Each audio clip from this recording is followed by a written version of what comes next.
How do you feel? Have you had time to reflect on everything yet? I stood face to face with my husband, the man who had thrown me out of the house after blindly believing his stepchild's lies. He wore an air of superiority, looking down on me as if he knew everything. I couldn't help but laugh. Reflect? No, not at all, I said calmly, pulling a stack of papers from my bag. Now please sign here. I handed him the divorce papers and the legal documents my lawyer had prepared.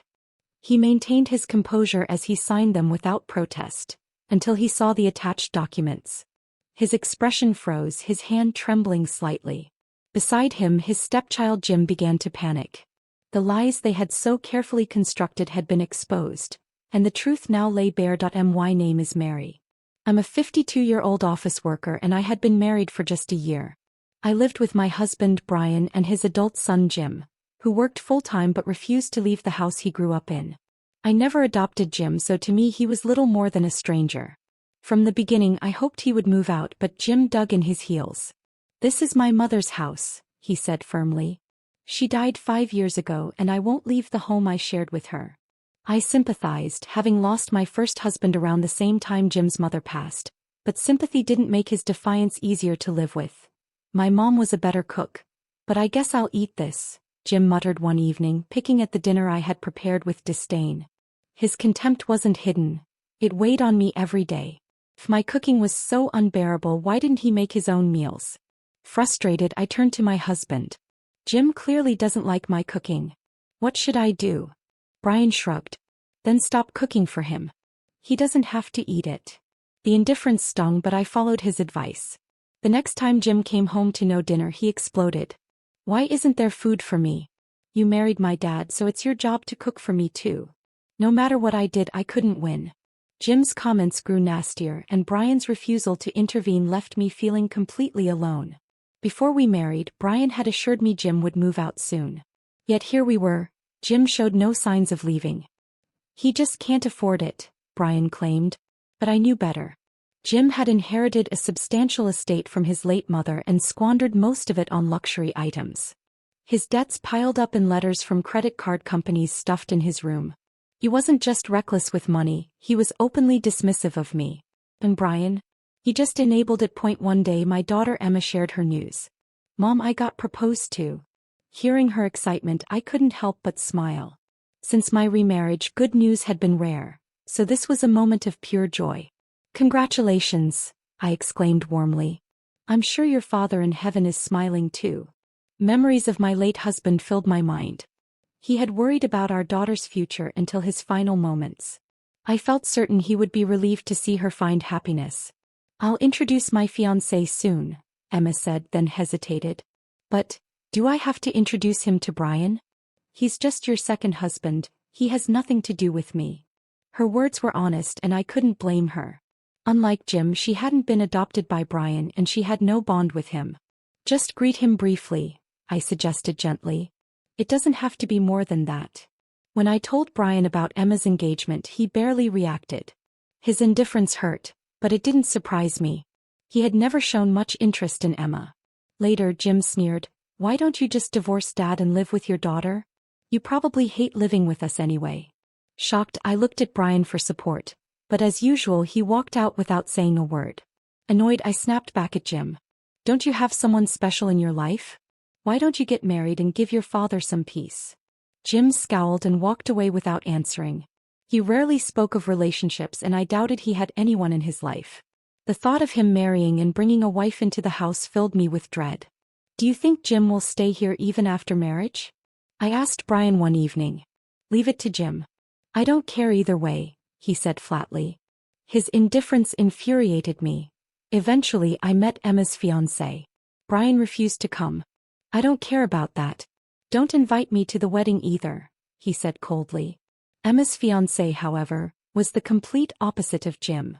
Mature, kind, responsible, he was around Jim's age but carried himself with far more grace. "You found yourself a great man," I told Emma, sincerely relieved.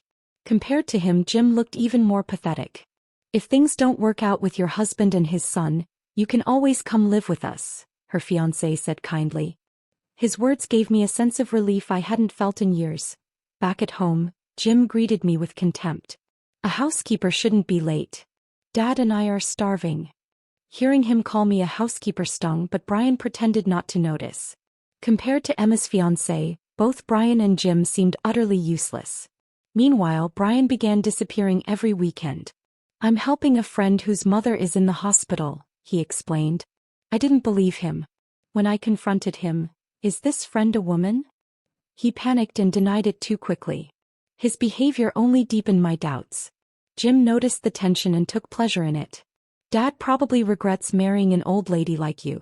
Maybe he wishes he'd married someone younger. You're going to get cheated on and kicked out. Poor thing. His words stung because deep down I feared they might be true. Why don't you just give up on Dad and leave before things get messy? Jim added smugly. That was the moment I realized I couldn't tolerate this life any longer. I often wondered if Brian intended to replace me with his mistress. Just as I was sinking deeper into my thoughts, Emma called. Mom, I need to talk to you. Can you come over? She asked, her voice serious. Worried, I hurried to her place. Her fiancé Jack was there too. What's the matter? Don't tell me you're calling off the wedding, I said anxiously. They both smiled awkwardly. Why would we cancel the wedding? This is about you, not us, Emma explained. Relieved, I was still caught off guard by their next revelation. Jack showed me his phone and asked, Is this your husband, Brian? At first I didn't recognize him. But then I noticed the young woman next to him, calling him by name. After examining the photo closely, I realized it was indeed Brian, wearing clothes I had seen before. The photo was taken at a wedding venue, and they were discussing their own wedding plans. I was speechless. Brian had no children other than Jim, so the young woman couldn't possibly be his daughter. The unthinkable truth hit me. He was planning to marry someone else while still married to me. That woman looks far too young to be Jim's girlfriend, doesn't she? Emma asked. I recalled Brian's recent suspicious behavior and admitted, I've suspected he might be cheating, but I never imagined he'd be with someone so young. Emma and Jack were shocked. I told them everything, Brian's evasive behavior, his frequent absences, and my growing suspicions. Your husband is awful. We need to properly investigate and make sure he takes responsibility, Jack said firmly. You need to divorce him immediately, Mom, Emma added. I agreed but knew we needed solid evidence first. Jack began searching for private investigators. Don't worry about your future, Mom. You can come live with us, he reassured me. Feeling supported, I returned home with newfound determination. Jim greeted me the way he always did. Hurry up and make dinner. Housekeepers shouldn't be out so late, he said dismissively. His words stung, but I silently prepared dinner. I wouldn't let him see me struggle. Once I had proof of Brian's affair, I would leave. If Brian remarried, Jim would have to rely on his new stepmother, and I knew he couldn't treat her the same way he treated me. When Brian came home, I decided to test him. Will you be attending our daughter's wedding? They're having it at a prestigious venue, I said casually, mentioning the name of the venue from the photo. His face stiffened for a moment before he denied knowing the place. That reaction confirmed my suspicions, but I didn't press further. Then Brian changed the subject. Jim hasn't asked you for money, has he? He's been struggling financially. I shook my head. Jim had never asked me for money, he only saw me as a housekeeper. He's been pestering me despite inheriting a large sum from his mother. He blew it all and now he's asking me for help, Brian continued. I thought of the debt collection notices I had seen while cleaning Jim's room, but I stayed quiet. I couldn't bring myself to confide in Brian, not when he was likely cheating. Besides, I feared Jim's reaction if he knew I'd discovered his debts. Housekeeper or not, I haven't heard anything about that, I said instead. Brian sighed. Can't you talk to him? Tell him to stop wasting money. I was stunned. Jim doesn't listen to me. You're his father, you should talk to him. But Brian kept pushing. Don't be so cold, please. I'm not good at dealing with tough conversations. His insistence only deepened my disappointment. The next day he pressed again. Have you talked to Jim about the money yet? What did he say? When I told him I hadn't, Brian grew angry. What are you doing? You need to talk to him right away. Fed up with his nagging, I decided to focus entirely on gathering evidence of his affair. Once I had it, I would finally be free of both Brian and Jim. Reluctantly, I approached Jim. Your father is worried about your spending. He asked me to remind you to be more careful with money. I tried to sound neutral, but Jim exploded. Who do you think you are, housekeeper? It's my money and I'll spend it however I want. None of your business. I saw why Brian avoided this conversation. Jim was impossible. Still, I couldn't help but wish Brian as his father would handle it. Instead, he ignored his son's flaws and chased after his mistress. Jim glared at me with hatred. I'll get you kicked out of this house. Just wait. His words stung, but I reminded myself. Once I had proof of Brian's infidelity, I would leave on my own terms. A few days later, Emma called. Mom, we have the proof. Can you meet us at a restaurant? My heart sank. Was it true? Did he really cheat on me? Emma's voice was firm. Yes. He's been seeing a woman much younger than you. They're even looking for a new house together. Jack handed me the investigation report, filled with undeniable photos of Brian and his mistress. You need to divorce him right away, Jack advised. This woman is suspicious. She spends extravagantly and might be seeing other men besides your husband. She could be planning to take his money and leave him. Hearing this, I realized how deeply Brian had fallen into her schemes. They had even visited a wedding venue. She might have already taken money for preparations. I knew I had to act quickly. When I returned home, Brian and Jim were in the living room. Mary, come here. We need to talk, Brian said sternly. Jim smirked. You've been seeing a younger guy, haven't you? Dad saw you at a restaurant with him. He showed a blurry photo of me with Jack. Caught red-handed. How embarrassing, dating someone the same age as your daughter. That's Emma's fiancé and she was with us, I said calmly. But Brian wouldn't listen. Jim caught you in the act. You've been cheating on me, haven't you? Leave this house. We'll deal with the divorce and money later. I almost laughed at his arrogance. All right, I said coolly. I'll leave. We'll discuss divorce and finances later. As I walked to the door, Jim shouted, Make us dinner before you go. I'm hungry. Even then, all he cared about was food. I ignored him and left, heading straight to Emma's house with the investigation report. 3 weeks later, Brian finally contacted me. Let's meet and discuss things at the house. Bring the divorce papers. On the day of the meeting, I arrived with Emma, Jack, and our lawyer. Brian's face paled when he saw us. Why didn't you come alone? He stammered. You never said I had to, I replied. The house was already filthy after only 3 weeks without me. Even with all these people, you'll still pay alimony, Brian sneered. I laughed. I've done nothing wrong. Sign these. I handed him the divorce papers. Brian froze.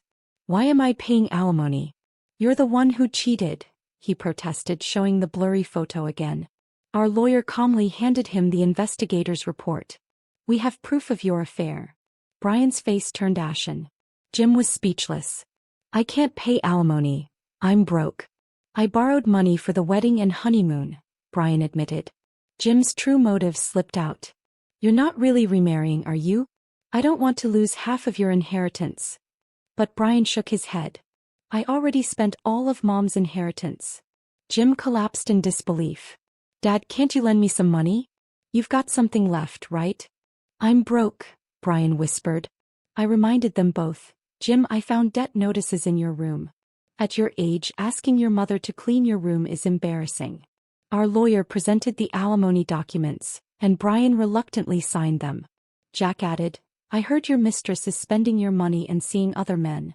Brian turned white, frantically trying to call her, but she didn't answer. Mary, I'm sorry. Don't leave us.